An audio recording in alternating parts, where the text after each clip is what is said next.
자, 군집에 대한 설명하도록 할게요. 우리 군집이란 일정 지역에 사는 여러 개체군의 전체 집합을 우린 군집이라고 한다. 우리 개체군이라고 하는 게 뭐였지? 개체군은 같은 종들의 집단을 개체군이라고 해. 여기 사자, 사자, 사자 이렇게 있어. 같은 종들끼리 모여있잖아? 그럼 개체군 A. 여기 사슴들이 이렇게 있어. 그럼 이걸 또 개체군 B라고 해. 사자와 사슴은 같은 종이니 다른 종이니? 그치, 다른 종이지. 그러니까 사자와 사슴은 같은 개체군이라고 할 수는 없어. 그리고 치타, 치타, 치타 이렇게 있잖아. 그럼 얘는 개체군 C 이렇게 되는 거야. 그럼 여기에 사자도 있고 사슴도 있고 치타도 있지. 이런 각 개체군들의 전체 집합을 우린 뭐라고 한다? 그렇지, 군집이라고 한다. 근데 지난 시간에 내가 생물이 환경한테 영향을 줄 수도 있고 환경이 생물한테 영향을 줄 수도 있고 생물끼리 영향을 줄 수도 있다라고 얘기했어. 자, 그러면 오늘은 이렇게 생물끼리 영향을 주고받는 거에 대해서 얘기를 할 건데, 같은 종끼리의 상호작용, 우리는 생물끼리 영향을 주고받는 걸 상호작용이라고 하는데, 같은 종끼리 영향을 주고받을 수도 있고 서로 다른 종 사이에서도 영향을 주고받을 수도 있겠지. 같은 종 내의 상호작용을 우리는 개체군 내의 상호작용이라고 해. 같은 종 안에서의 상호작용. 그래서 개체군 내의 상호작용에는 뭐가 있냐? 텃세, 리더제, 순위제, 사회생활, 가족생활 이런 것도 있었다. 텃세라고 하는 것은 내가 사는 공간에 다른 개체가 침입하면 얘 내쫓으려고 하지. 이걸 텃세라고 해. 예를 들면 내가 사는 집이 이렇게 있어. 그럼 여기는 내가 사는 집에는 우리 가족 외에는 다른 사람이 침범하면 돼, 안 돼? 안 되잖아. 그래서 내쫓잖아. 이런 것들이 텃세다 이거야. 리더제는 1등만 있고 나머지는 동등한 거. 기러기가 대표적인 예야. 이따가 내가 책을 보면서 얘들을 반드시 기억하라고 할 텐데 얘는 반드시 외워야 돼. 그 다음에 순위제는 1등부터 꼴등까지가 순서가 정해져 있는 거야. 대표적인 예가 우리 닭이야, 닭. 양기장에 가면 닭들이 뭐 이래줬지? 이거 되게 무질서해 보이지만 되게 질서 정연한 거야. 1등이 먼저 먹어야지만 2등 먹을 수 있고 3등 먹을 수 있고 순서대로 순서가 정해져 있다 이거야. 그 다음에 사회생활이라고 하는 건 개미와 꿀벌처럼 역할이 분업화되어 있는 거야. 여왕벌은 알만 낳잖아. 꿀벌은 가서 꿀만 따오고 이런 식으로. 그 다음에 가족생활은 혈연 관계에 따라서 이제 무리를 지어서 사는 거야. 사람처럼. 예를 들어 사자라든지 코끼리 이런 애들이 가족생활이다. 이번에는 서로 다른 종 사이에서도 영향을 주고받을 수 있잖아. 그걸 우리는 개체군 간, 군집 내의 상호작용이라고 한다. 그래서 첫 번째 뭐가 있냐? 종 간 경쟁이 있어. 종 간 경쟁이란 서로 다른 종이지만 우연하게 먹이 지위와 공간 지위가 같아. 먹이가 비슷하고 사는 서식지가 비슷하다 보니까 쥐들끼리 싸워 안 싸워? 싸우겠지. 그러다 보면 꼭 지는 애가 있어. 그걸 우리는 경쟁 배타의 원리라고 해. 싸움 박질에서 하나가 도태되었다 이렇게 보는 거지. 이긴 녀석도 혼자 살았을 때보다는 당연히 싸움 박질 하다 보면 걔도 주워 터지겠지. 몇 대 맞겠지. 그렇기 때문에 개체수가 감소될 수밖에 없다 이거야. 둘 다 개체수가 감소해. 그리고 상리공생이 있어. 상리공생은 서로 이득을 주고받는 애들이야. 서로 이득을 주고받다 보니까 혼자 살 때보다는 당연히 같이 배양했을 때 개체수가 증가하게 된다 이거야. 대표적인 예가 콩과식물과 프리오박테리아야. 콩과식물은 프리오박테리아한테 서식처를 제공해주고 프리오박테리아는 콩과식물한테 질소 고정을 해서 질소를 제공해준다 이거야. 그러니까 서로 윈윈 관계가 있지. 그 다음 편리공생은 한쪽만 이익, 한쪽은 이익도 손해도 없는 관계. 이게 편리공생. 그 다음 기생은 한쪽은 플러스, 한쪽은 마이너스. 한쪽은 이득을 얻고 한쪽은 손해를 보는 거. 사람과 기생충이야. 기생충이 사람 몸에 있으면 사람 몸에 있는 영양분을 사람이 먹어야 흡수해야 될 걸 지가 다 먹어버려. 그러니까 사람은 손해보고 기생충은 이득을 얻겠지. 그 다음 포식과 피식인데, 포식과 피식은 포식했다라고 하지 우리가. 뭐 한 거야? 먹었다 이 소리야. 피식, 먹혔다 이렇게 되겠지. 먹은 애는 당연히 이득이고 먹힌 애는 손해고 이렇게 된다. 포식과 피식은 이렇게 일정한 사이클을 가지고서 나타나게 되는데, 당연히 피식자가 증가하면 포식자도 증가할 거야. 왜? 먹을 게 많아졌으니 그걸 먹는 포식자 수도 늘어나겠지. 먹을 게 많아졌으니까. 자, 그러면서 포식자가 증가하게 되면, 그치? 그럼 피식자는 어떻게 돼? 감소하겠지. 대표적인 예가 눈심토끼와 스라소니야. 당연히 토끼가 증가하면 스라소니 양도 증가해. 먹을 게 많아졌으니까. 근데 스라소니가 계속 증가하면 토끼는 감소할 수밖에 없지. 먹히니까. 그래서 먼저 감소한 얘가 피식자다. 시험 문제에는 X축과 Y축을 이렇게 사이클을 주고 X축과 Y축 누가 피식자고 누가 포식자냐 이렇게 물어봐. 그럼 너희들은 둘 다 증가하는 구간을 먼저 찾아. 그래 놓고서 먼저 감소하는 얘가 피식자, 나머지가 포식자 이렇게 찾으면 된다.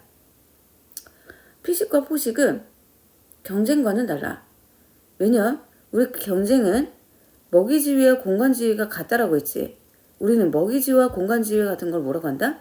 생태적 지위라고 해. 생태적 지위는 이 두 개가 모두 다 겹쳐야지 생태적 지위가 같다라고 할 수 있어.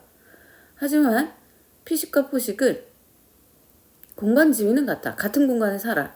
하지만 먹이지위가 같다라고는 할 수 없지. 왜냐하면 토끼가 먹는 거는 풀인 거고 스라소니가 먹는 거는 뭐야? 토끼야. 그러니까 서로 먹이가 겹치는 건 아니기 때문에 생태적 지위가 겹친다라고는 할 수가 없다.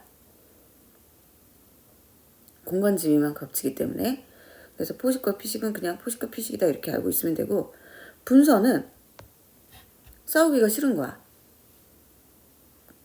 왜냐면 얘네들은 생태적 지위가 비슷해서 분명히 같이 붙어 있으면 싸울 것 같아.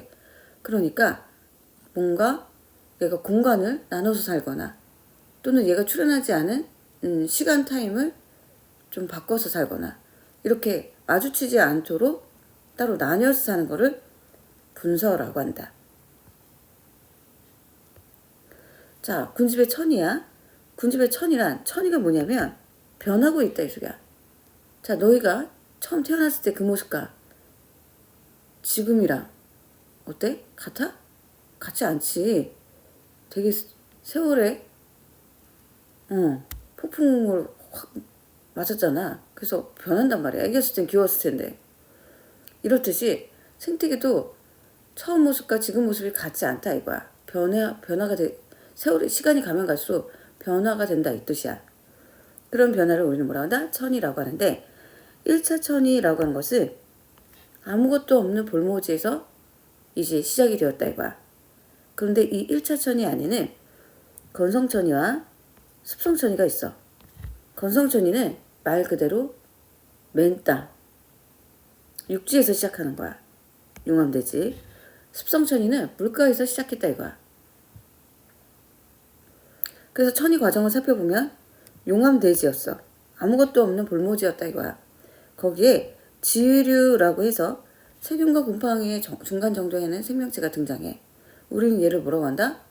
개척자라고 얘기해. 초반에 처음 등장한 생명체다 이거야. 그럼 얘가 등장하면 암석이 토양화가 되면서 이제 드디어 풀떼기가 생겨. 초원. 그러면서 관목, 사람 키만한 나무, 그 다음에 양수림, 호남림, 음수림 이런 과정으로 점차 변화가 일어나게 된다 이거야. 자, 양수림이라고 한 것은 강한 빛에 적응되어 있는 나무들이거든. 아무래도 강한 빛에 적응되어 있다 보니까 이 나무들이 윗부분은 빛을 많이 받았기 때문에, 그치? 빛을 많이 받아. 근데 그림자 때문에 아래쪽은 빛의 양이 점점 줄어들겠지. 지표면으로 도달하는 빛의 세기가 점점 감소할 거다 이거야. 그러다 보니까 양수림은 요 시기에는 대표적인 나무가 양수림, 강한 빛에 적응되는 나무들인데 이 아래쪽에는 양수 묘목과 음수 묘목이 골고루 자라고 있어. 묘목이라는 소리는 어린 나무들을 얘기해. 근데 양수 묘목 같은 경우는 강한 빛에 적응되어 있는 애들이다 보니까 아래쪽으로는 빛이 많이 도달해, 적게 도달해? 많이 도달하지 못하니 양수 묘목은 당연히 도태될 수밖에 없다 이거야. 그래서 결국 음수 묘목만 이렇게 남게 돼. 그래서 결국 최후의 승자 누구다?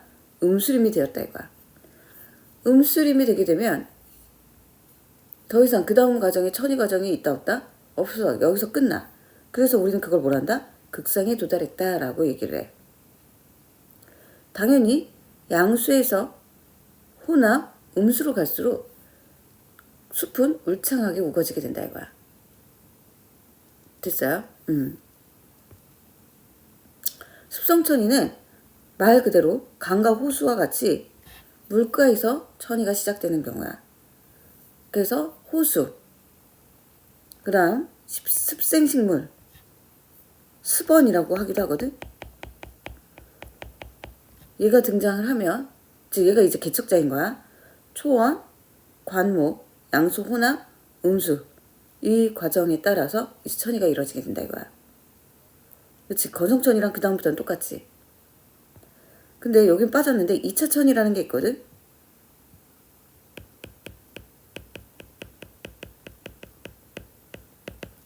2차 천이라고 하는 것은 뭐냐면 산불이나 또는 산사태, 홍수와 같이 자연재해가 벌어져. 갑자기.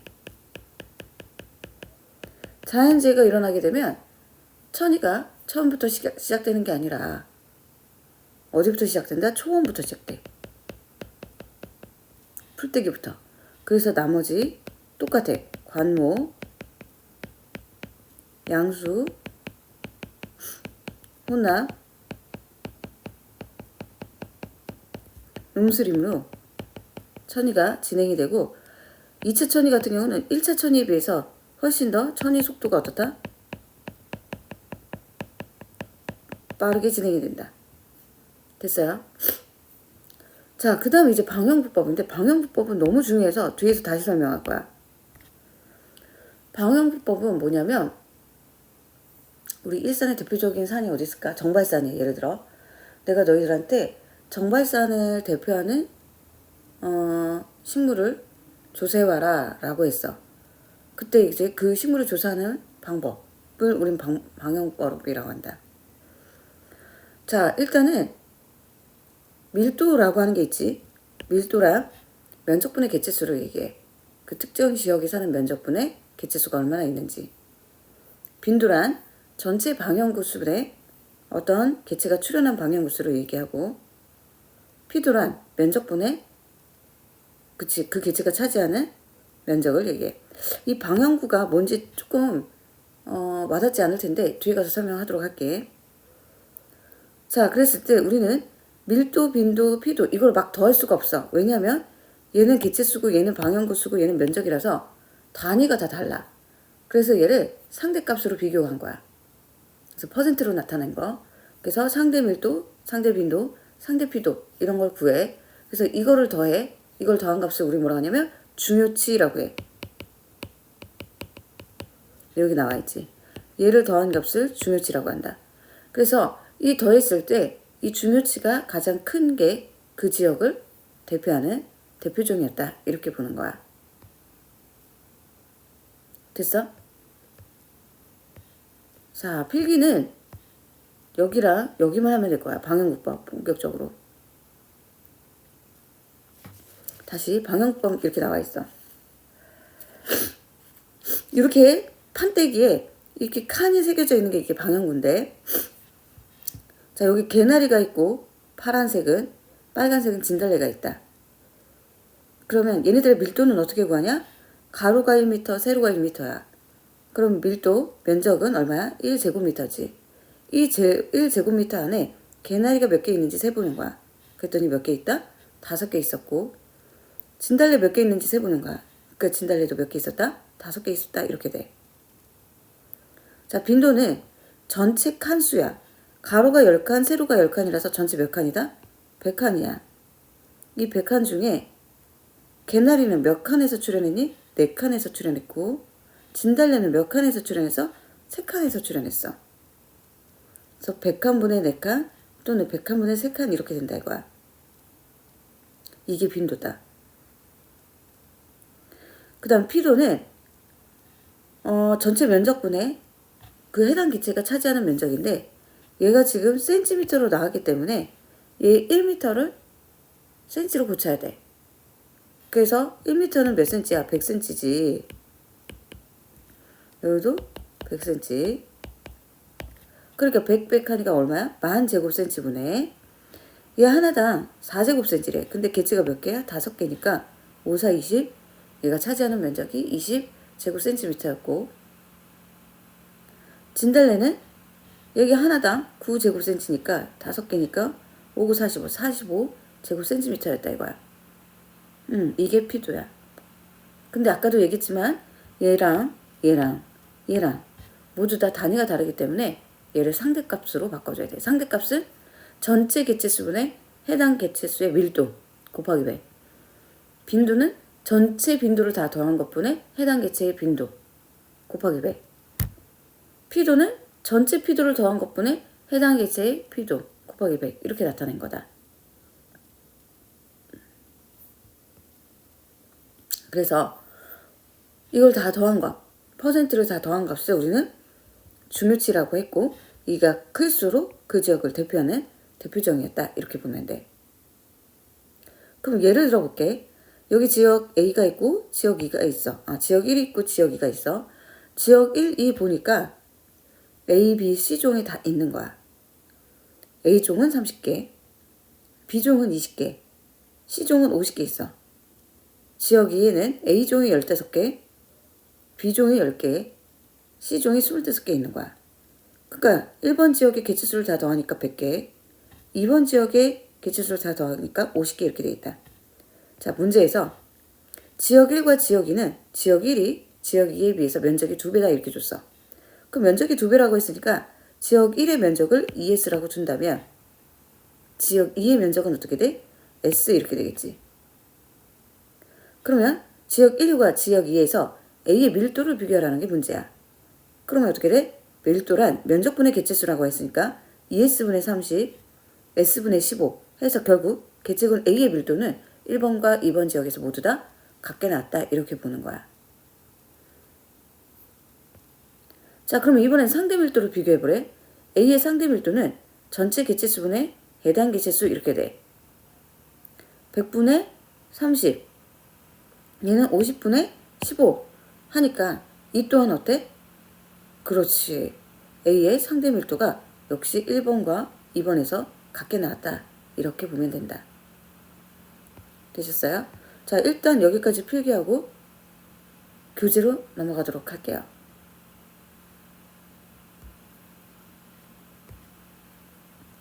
자, 교재 볼게. 88페이지입니다.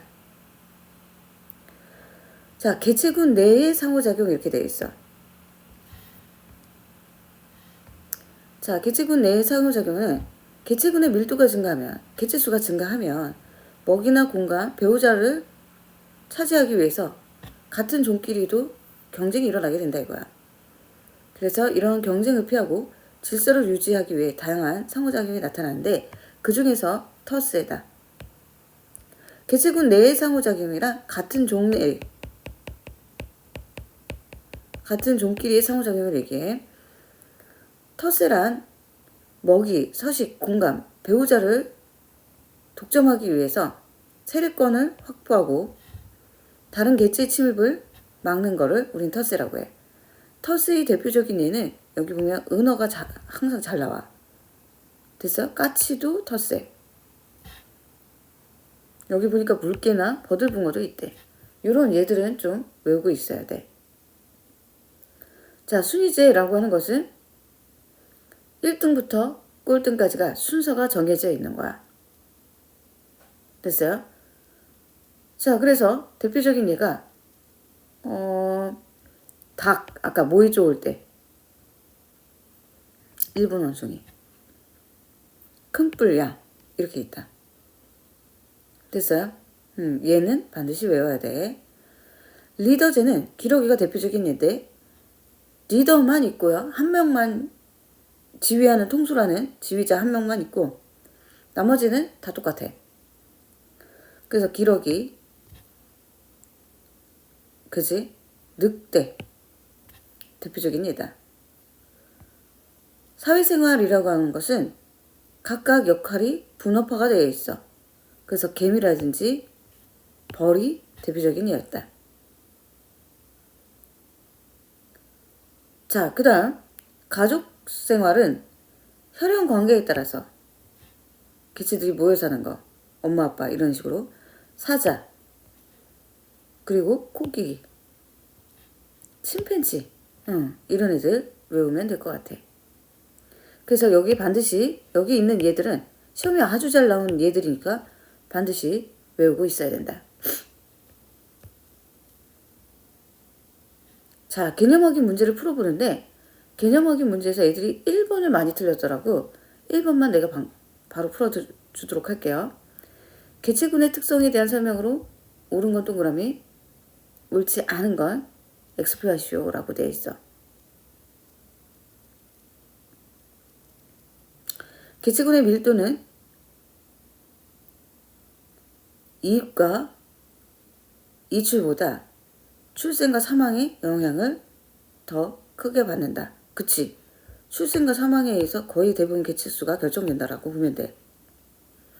개체군의 생장 곡선에서 주어진 환경에서 서식할 수 있는 최대 개체수, 이거를 환경 정의라고 하는 게 아니라 이거를 우린 뭐라 한다? 환경 수용력이라고 한다. 틀렸지. 자연 상태에서 개체군을 구성하는 개체수는 환경 수용력보다 그렇지 커지지 않다. 그렇지, 맥시멈 값 정해져 있으니까.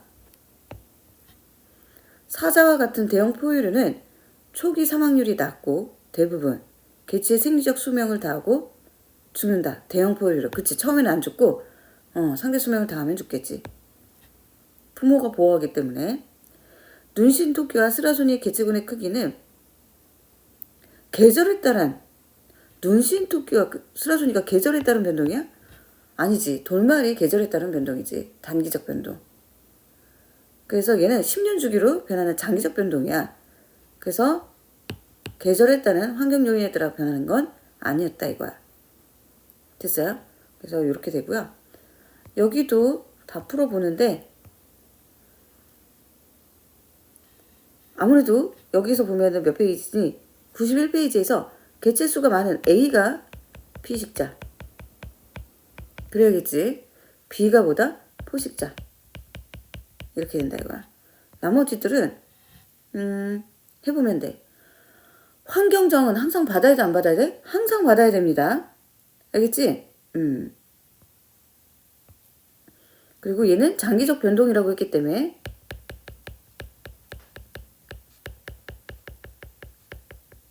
(10년을) 주기로 변동한다. 주기가 10년 정도 된다라는 거. 그래서 여기는 해보면 되고요. 자, 그 다음에 이제 몇 페이지냐? 95페이지야. 95페이지는 우리 아까 필기한 내용이 없는 내용들이 많아서 좀 자세히 살펴봐야 될 것 같아. 군집의 종류와 분포 볼게요. 군집의 종류 보면은요. 군집은 서식 환경에 따라서 육상 군집과 수생 군집으로 나뉘게 된다. 육상 군집은 기온과 강수량 차이로 산림, 초원, 사막 이런 형태로 나타나긴다. 뭔가 산림하면 울창한 숲을 기억해야 돼. 초원, 풀떼기들, 그 다음에 사막, 말 그대로 이렇게 벌판. 자, 산림은 울창한 숲을 기억하라고 했지. 울창한 숲이다 보니까 식물들이 살기에 굉장히 적합한 환경이야. 그러다 보니 강수량도 많고 온도도 적당하다 이거야. 그래서 대부분 큰 나무들이 그 산림을 대표한다. 이렇게 보면 돼. 그래서 큰 나무를 우리는 목본이라고 한다. 그래서 열대우림, 상록 화렵수림, 온대우림, 온대림, 그 다음에 낙엽 화렵수, 그 다음에 북부 침엽수림, 이런 것들 대부분 큰 나무들을 얘기했다 이거야. 자, 초원은 산림보다는 뭔가 온도와 강수량 둘 중에 하나만 만족하고 둘 중에 하나는 부족한 상태야. 대부분 건조한 지역, 강수량은 적고 적당한 온도, 이렇게 보면 돼. 그래서 풀떼기들이 이 초원을 대표한다, 이렇게 보면 되겠어. 그 다음에 사막은 온도도 낮고 강수량도 적고, 우리 겨울 생각하면 돼. 대부분 추운 지역이 건조하기도 해. 그치? 그러니까 식물이 잘 자랄까 못 자랄까? 못 자라겠지. 그래서 대부분 이제 극한 지역을 얘기하고, 특히 툰드라, 온도도 낮고 강수량도 굉장히 적어. 그래서 식물들이 자라기에 굉장히 극한의 환경에 놓여 있는 걸 툰드라라고 얘기를 해. 됐어요? 그 다음 수생군집이 있다. 수생군집은 말 그대로 물가에서 생활하는 애야. 그래서 물속에서 적응한 애들이고, 그래서 강, 하천, 호수에서 생성되는 담수군집과 바다에서 형성되는 해수군집으로 나뉠 수가 있었다 이거야. 자, 군집의 생태분포, 이거 중요하다. 자, 학교 선생님들이 자세히 설명한다? 그러면 시험에 내겠다는 소리야. 그러니까 각 얘들을 다 외우고 있어야 돼. 자, 수평분포라고 하는 건 위도에 따른 분포야. 그래서 얘는 기온과 강수량의 차이로 나타나게 된다. 그래서 이쪽으로 갈수록 기온도 높고 강수량도 많아. 그러면 식물이 자라기에 굉장히 적합한 환경이 되겠지. 그래서 열대우림, 이렇게 되는 거야. 그리고 온도도 낮고 기온도 낮고 위로 올라가면 갈수록 강수량도 그렇게 많지 않아. 툰드라, 이렇게 된다 이거야. 그 다음에 수직 분포를 우리는 고도에 따른 분포라고 해. 그래서 수직 분포 같은 경우는 고도에 따른 분포라서 오로지 누구의 차이만? 온도의 차이로만 군집이 형성된다 이거야. 당연히 위로 올라가면 올라갈수록 온도가 어떻게 돼? 낮아지지. 그러니까 식물이 잘 자라 못 자라? 못 자라. 그래서 아래쪽은 큰 나무들이야. 그리고 위쪽은 관목대 사람 키만한 나무들이다 이거야. 그리고 상록, 낙엽, 침엽, 요 순서가 된다 이거야. 온도에 따라서. 됐지? 자, 먹이사슬과 구물이 있는데, 우리 먹이사슬이라고 하는 것은 군집을 이루는 개체군들이 먹이 관계에 따라서 먹이사슬을 형성하게 된다 이거야. 먹이 관계. 먹이 관계 꼭 기억해. 힘의 관계가 아니야. 먹이 관계야. 그러다가 이 먹이 사슬이 복잡하게 얽혀져 있는 걸 우리 뭐라고 한다? 먹이 그물이라고 한다. 이 먹이 그물이 복잡하면 복잡할수록 그 생태계는 어떻다? 안정한 생태계다라고 할 수가 있어.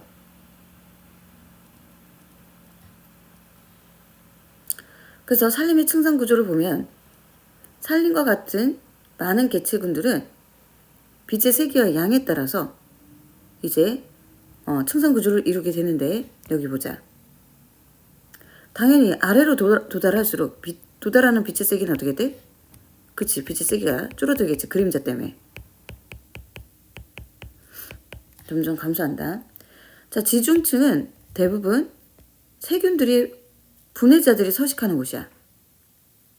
세균. 그리고 선택층이 중요해. 선택층은 생산자, 소비자, 분해자가 모두 다 공존하는 층이다. 그래서 선택층은 지표층이라고도 하고, 생산자와, 그치? 그 다음에 분해자, 소비자, 이런 것들이 한꺼번에 다 서식하는 층이다 이거야. 그 다음에 이제 초본부터는 교목층까지는 모두 다 광합성이 일어나는 광합성층이라고 한다. 초본, 풀떼기, 관목, 사람 키만한 거. 악교목, 교목은 다 큰 나무들이야. 교목이 가장 큰 나무, 악교목은 그거보다 약간 못 미치는 조금 큰 나무. 이렇게 보면 돼. 되셨죠? 그 다음에 이제 이게 중요하다고 했어. 군집의 구조에 영향을 미치는 개체군.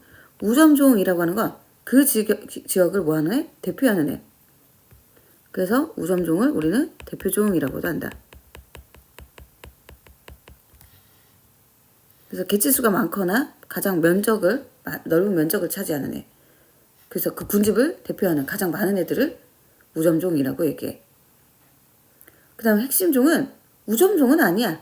하지만 그 군집에 큰 영향을 줄 수 있는, 뭔가 영향을 줄 수 있는 종, 생태계에 영향을 미치는 개체군. 그걸 우리는 핵심종이라고 한다. 우점종은 아니지만 군집의 구조를 유지하는데 영향을 미치는 개체군이다. 대부분 최상위 포식자가 핵심종에 속한다. 그 다음에 지표종이라고 하는 것은 그 지역을, 그러니까 환경을 대표하는 애. 예를 들어 가재는 7수에서만 살거든. 그럼 가재가 발견됐어? 그러면 이 가재가 사는 이 물 환경은 굉장히 오염되지 않았구나라는 걸 알 수가 있겠지. 이런 식으로 어떤 개체군을 통해서 그 환경을 예측할 수 있는 거를 우리는 지표종이라고 한다. 희소종은 개체수가 너무 적은 거, 희귀한 거. 그래서 여기 보니까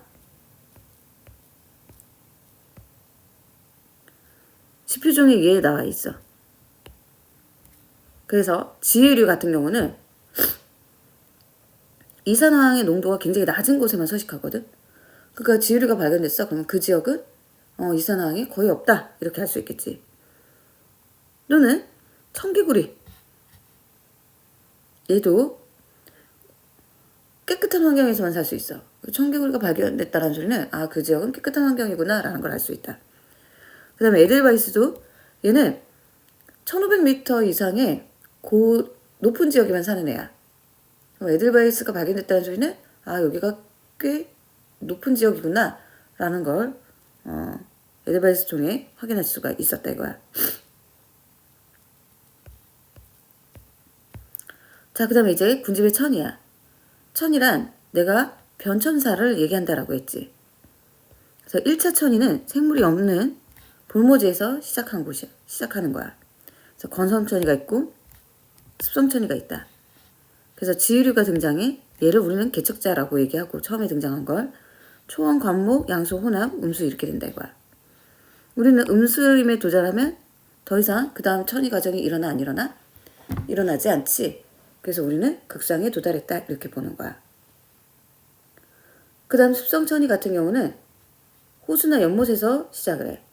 빈 영양 후 호수가 비어있다 이 소리야. 빈티 난다 이 뜻이고. 부영양 후 그 호수에 영양 염료의 양이 많아졌다 이거야. 부티 난다 이거야. 그래서 이끼류 스번 얘네들이 이제 개척자인 거야. 처음 등장한 그 개체를 우리는 개척자라고 얘기를 해. 그래서 나머지는 천이 방식이 건성천이와 똑같았다 이거야. 2차 천이란 자연재해가 시작된 거야. 자연재해가 일어나게 되면 산불, 산사태, 벌목 이걸로 사라진 거야. 그럼 그때는 처음부터 시작하는 게 아니라 풀떼기부터 시작해. 얘가 처음 등장해서 개척자로 역할을 하게 된다. 초본이 이제 개척자로 들어와서 초원부터 시작된다. 그리고 천이 속도가 1차 천이에 비해 굉장히 어떻게 된다? 빠르게 진행되었다 이 소리야.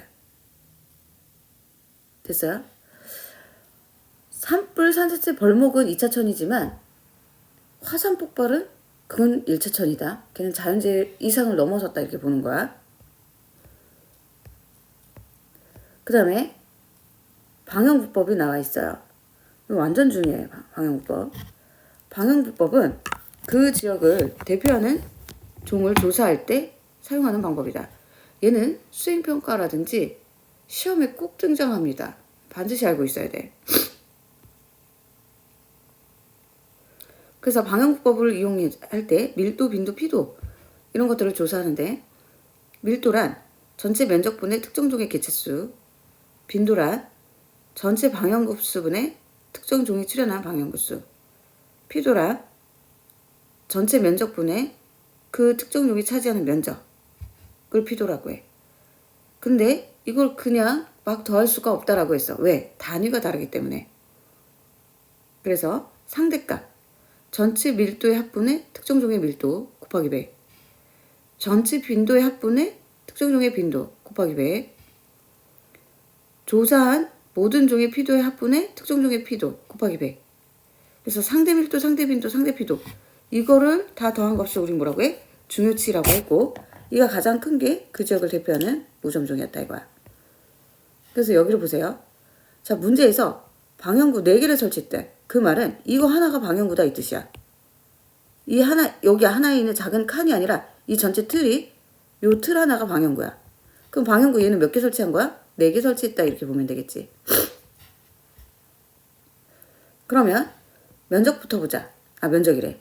밀도부터 보자. 밀도는 전체 방향구가 1제곱미터짜리 4개가 설치됐기 때문에 면적은 4분의 질경의 개체수 세는 거야. 하나, 둘, 셋, 넷 이렇게 돼. 그러니까 질경의 밀도는 얼마가 되는 거야? 1 이렇게 되겠지. 토끼뿔은 4분의 개체수를 세. 하나, 둘, 셋, 넷, 다섯, 여섯, 일곱, 여덟, 아홉, 열, 열하나, 열둘, 열셋, 열네, 열다, 열여, 16개. 4 이렇게 되겠지. 민들레 또한 셌더니 역시 면적 4분의 노란색 하나하나를 다 셌다 이거야. 20 이렇게 된다 이거야. 그러니까 5 이렇게 되겠죠. 그러면 밀도의 합은 얼마야? 10 이렇게 돼. 얘네들 다 더한 거다 이거야. 자, 빈도. 판때기가 몇 개 있어? 지금 4개가 있지, 틀이. 이 틀 4개에 질경에는 4 군데에서 다 나타났어. 4분의 4. 토끼뿔도 4분의 4야. 근데 민들레는 여기와 여기 2군데에서만 출현했기 때문에 4분의 2 이렇게 된다 이거야. 그러니까 빈도의 합이 얼마 나와? 2.5 이렇게 되겠지. 자, 피도는 여기를 잘 봐. 방향구 한 칸에 출현한 종은 그 칸의 면적을 모두 차지한다. 이게 뭐냐면 이 해석을 잘해야 돼. 요 칸에 차지하는 면적이 얘의 면적이다 이렇게 보는 거야. 자, 그럼 봐봐. 얘 지금 1m인데 1m 안에 하나, 둘, 셋, 넷, 5등분을 한 거야. 그러니까 요거 하나당 면적 길이가 얼마야? 0.2m 이렇게 되겠지. 가로가 0.2, 세로가 0.2니까 요 한 칸당 면적은 얼마다? 0.04 제곱미터라고 할 수 있어. 제곱미터. 그래서 요 한 칸당은 면적이 0.04 제곱미터야. 왜? 가로도 0.2, 세로도 0.2니까. 그러면 전체 피도는 4제곱미터지. 여기 4칸이니까. 방향구가 4개니까 면적이 4란 말이야. 근데 한 칸당 0.04인데 질경이 4칸에서 나타났으니까 0.04 곱하기 4 이렇게 하는 거야. 토끼뿔도 4분의 0.04 곱하기 16개 이렇게 되겠지. 자, 민들레는 세볼게. 민들레 보면 하나, 둘, 셋, 넷, 5, 6, 7, 8, 9, 10, 11, 12. 0.04 곱하기 12. 4분의 0.04 곱하기 12. 하니까 피도가 0.12 이렇게 나왔다. 다 더하니까 얼마야? 0.32 이렇게 되겠지. 그럼 상대 밀도는 전체 밀도의 합이 10이야. 10 중에 질경이가 차지하는 거 10분의 1 곱하기 100. 해서 10%. 10분의 4 곱하기 100. 토끼뿔. 민들레의 상대 밀도는 10분의 5 곱하기 100. 이렇게 나타냈다 이거야. 빈도 마찬가지. 2.5분의 1 곱하기 100. 2.5분의 1 곱하기 100. 2.5분의 0.5 곱하기 100. 상대 피도 0.32 분의 0.04 곱하기 100. 0.32 분의 0.16 곱하기 100. 0.32 분의 0.12 곱하기 100 이런 식으로 나타나는 거야. 당연히 상대값들은 다 더했을 때 몇 퍼센트가 나와야 돼? 그렇지, 100이 나와야 돼, 합이. 알겠어요? 오케이. 그래서 여기도 해보시고요. 자, 군집 내의 상호작용이야. 자, 종간 경쟁은 군집 내의 상호작용이란 서로 다른 종끼리의 상호작용. 아까는 같은 종끼리의 상호작용이라고 했다면 이번에는 서로 아까는 같은 종끼리, 같은 종 내의 상호작용이라면 이번에는 서로 다른 종 사이에서의 상호작용을 얘기한다. 자, 종간 경쟁이란 생태적 지위가 비슷한 거야. 그럼 생태적 지위가 왜 비슷한 거야? 생태적 지위란 먹이 지위와 공간 지위를 얘기한다. 이거 두 개 다 겹치는 거야. 두 개 다 만족시켜야지 생태적 지위가 같다라고 할 수 있어. 그러면 얘네들이 이 먹이와 공간을 놓고서 싸우겠지? 그럼 싸우다 보면 누군가는 이기고 누군가는 져.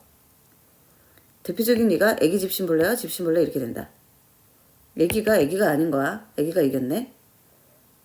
자, 그랬을 때 혼합배양하게 되면 얘도 개체수가 감소고 당연히 얘는 감소했겠지. 없어졌으니까. 자, 이런 상황을 우린 뭐라 한다? 경쟁 베타의 원리라고 한다. 둘 중에 하나는 사라지게 된다는 거. 여기 보니까 먹이 지위와 공간 지위가 겹치는 곳이 많을수록 경쟁이 치열하다 이렇게 보면 돼. 자, 분서는 서로 쌈박질하기 싫어서 나누어 사는 거야. 그치, 지역을 나눈다든지 지금 시간을 나눈다든지 이런 게 대표적인 예다. 그래서 공간을 달리 사는 거, 이걸 뭐라고 한다? 분서라고 한다.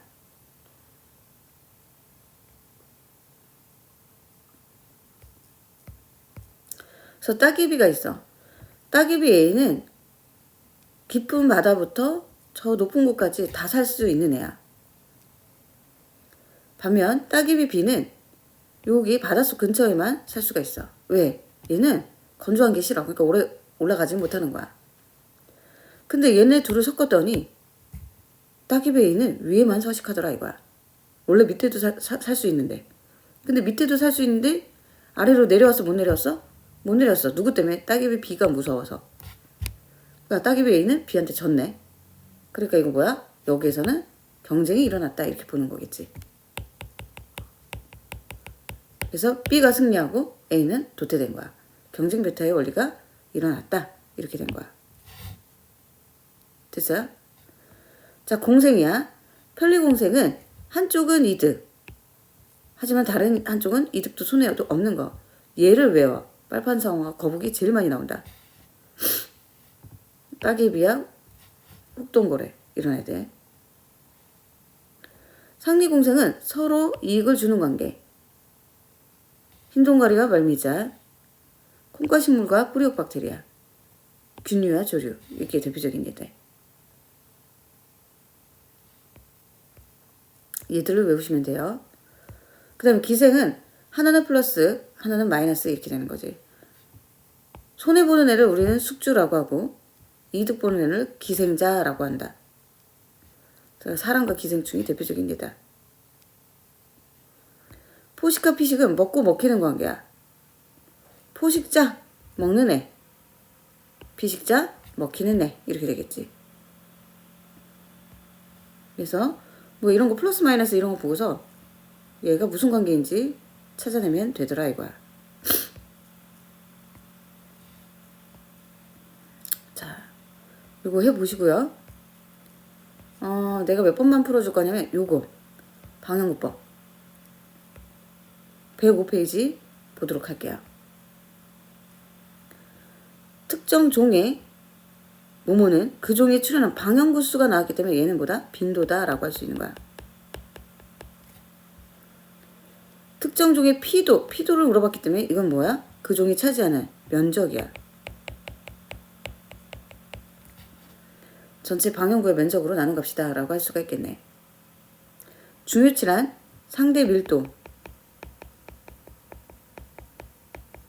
상대 빈도, 상대 피도를 모두 더한 값이고 중요치가 가장 큰 종이 그 군집의 뭐다? 그치, 대표종 또는 우점종 이라고 할 수가 있겠다. 자, 밀도야. 밀도는 지금 방향구 2개 설치되어 있거든. 그러니까 2제곱미터 안에 A 개체수, 세모의 개체수를 세봤더니 하나, 둘, 셋, 넷, 다섯, 여섯, 일곱, 여덟, 아홉, 열, 열하나, 12개였어. 2분의 12개, 그러니까 6 이렇게 나온 거야. 자, B는 2분의 하나, 둘, 셋, 넷, 다섯, 여섯 하니까 얼마야? 3 이렇게 되겠지. C도 네모기야. 2분의 하나, 둘, 셋, 넷, 다섯, 여섯. 여섯 하니까 3 이렇게 된다 이거야.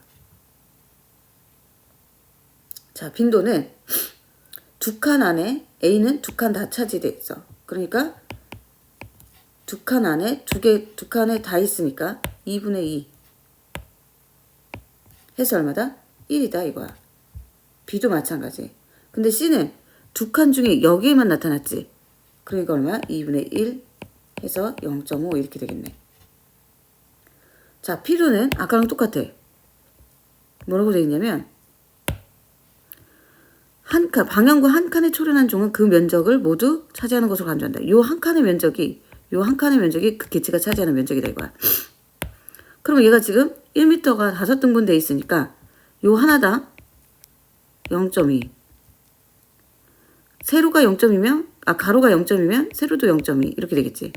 그러니까 요 한 칸당 면적이 0.04 이렇게 되는 거야. 자, 그러니까 전체 면적은 얼마야? 2야. 근데 한 칸당 0.04라고 했는데 A가 몇 칸에 있어? 하나, 둘, 셋, 넷, 다섯, 여섯, 일곱, 여덟, 아홉, 열, 열하나 이렇게 되는 거야. 그치? 그럼 얘는 계산해보니까 0.22 이렇게 되겠네. 그 다음에 B는 역시 2분의 얘거든? 하나, 둘, 셋, 넷, 다섯, 여섯. 6칸에서 0.04 곱하기 6칸에서 출연했어. 그러니까 얼마야? 0.12 이렇게 되겠지. 자, C는 역시 2분의 하나, 둘, 셋. 0.04 곱하기 3칸에서 출연했어. 그러니까 0.06 이렇게 나왔다 이거야. 그러면 상대 밀도야. 상대 밀도는 전체에 더한 것분의 얘야. 12분의 6 곱하기 100 하니까 50이지. 그리고 얘는 6일 때 50%니까 3일 때는 몇 프로겠어? 25%. 이렇게 하면 되겠네. 자, 그 다음에 얘는 다 더하니까 2.5지. 빈도 다 합하니까 2.5야. 2.5분의 얘가 0.5 곱하기 얘가 20%야. 0.5에 해당하는 게 20%야. 그럼 1에 해당하는 40% 이렇게 되겠지. 자, 중요치는 얘네들 더해서 145가 나와야 돼. 얘가 더한 게 지금 90이잖아. 그럼 여기가 55 이렇게 되겠지. 그 다음에 얘네 다 더한 거야. 70에다가 25 더하니까 얘가 95 이렇게 되겠죠. 그리고 얘 다 더해서 60이 나와야 돼. 그러니까 얘 45이니까 얘가 15 이렇게 되겠지. 결국 중요치가 가장 큰 게 누구야? A지. 그러니까 이 식물군집에서 우점종은 누구다라고 할 수 있어? A다 라고 할 수 있겠네. 되셨어요?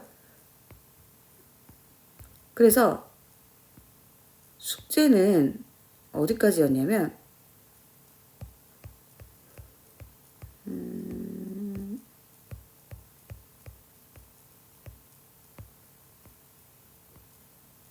고난이도 빼고 119페이지였고요. 내가 이번 주 수업 때는 그 클리닉 시간에 했던 문제들 죄다 풀어줄 거야. 그리고 나서 그거 기반으로 중간고사를 한번 볼 거다. 요 인근학교 기출문제를 가지고서. 그러니까 반드시 공부를 해오셔야 됩니다. 자, 수고하셨습니다.